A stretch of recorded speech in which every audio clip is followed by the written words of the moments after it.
चौधरी चरण सिंह हरियाणा कृषि विश्वविद्यालय में ये 3 दिवसीय अंतर्राष्ट्रीय कॉन्फ्रेंस का आयोजन किया गया था, जिसका मुख्य विषय जो था वो फूड सिक्योरिटी, न्यूट्रिशनल सिक्योरिटी और वेलनेस था।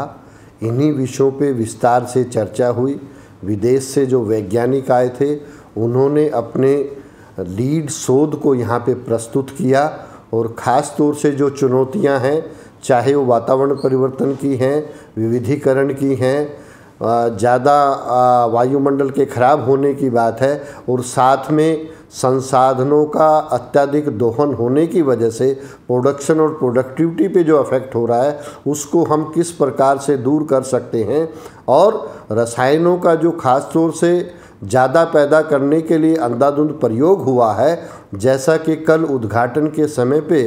हरियाणा के माननीय मुख्यमंत्री श्री मनोहर लाल जी ने भी ये कहा था कि हमें ज़्यादा पैदा करने के साथ साथ जो चुनौतियाँ आई हैं, ख़ास तौर से रसायनों का अंधाधुंध प्रयोग और हमारे प्राकृतिक संसाधनों का अत्यधिक दोहन, उनको रोकने के लिए हम क्या कार्य कर सकते हैं, उन विषयों पे चर्चा की गई। और मुख्य बात यही निकल के आई कि यदि हम अपने पूरे इकोसिस्टम को देख के चलेंगे, यानी कि हम न केवल फसल को देखें, उसके साथ साथ जो अन्य व्यवसाय किसान भाई करते हैं उनका यदि वो ध्यान में रखेंगे तो इससे किसान की इनकम भी बढ़ेगी, खर्च भी कम होगा और जो वातावरण परिवर्तन के लिए ग्रीन हाउस गैस एमिशंस हैं उनके वो जो उत्सर्जन हो रहा है उसको भी कम करने की तरफ हमें बढ़ना पड़ेगा। और उसके लिए हमें धान गेहूं जैसे फसल चक्रों से हटना पड़ेगा। हमें ऐसे फसल चक्र अपनाने पड़ेंगे जिसमें दाल वाली फसलें या अन्य अनाज की फसलें जो पानी कम लेती हैं, और क्योंकि ये एक इंटरनेशनल मिलेट ईयर के रूप में भी मनाया जा रहा है, इसमें बाजरा जैसी फसलों की तरफ भी बढ़ना पड़ेगा, क्योंकि उनमें कम पानी लगता है, कम खाद की आवश्यकता है और रसायनों का प्रयोग भी कम होता है और स्वास्थ्य की दृष्टि के लिए भी अच्छे हैं। तो ऐसे फसल चक्रों की तरफ हमें बढ़ना पड़ेगा। अंततः मैं यही कहना चाहूँगा कि इस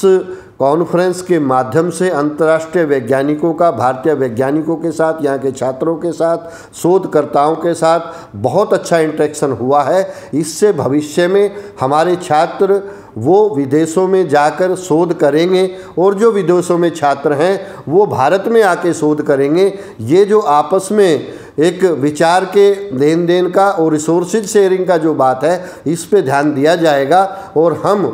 MOU करके विभिन्न संस्थाओं के साथ, जैसा कि सभी जो भी वैज्ञानिक दूसरे विश्वविद्यालयों से आए हैं उन्होंने ऐसी इच्छा भी जाहिर की है कि यहाँ की सुविधाओं को देखते हुए, यहाँ के शोध को देखते हुए और यहाँ के छात्रों की ऊर्जा को देखते हुए हम अधिक से अधिक संख्या में MOU को साइन करेंगे और इस एक्सचेंज प्रोग्राम को और बढ़ावा दिया जाएगा, ताकि जो विषय है फूड सिक्योरिटी का, न्यूट्रिशन सिक्योरिटी का और वेलनेस का, उसको हम ज़मीन पे उतार सकें, प्रैक्टिकल रूप दे सकें।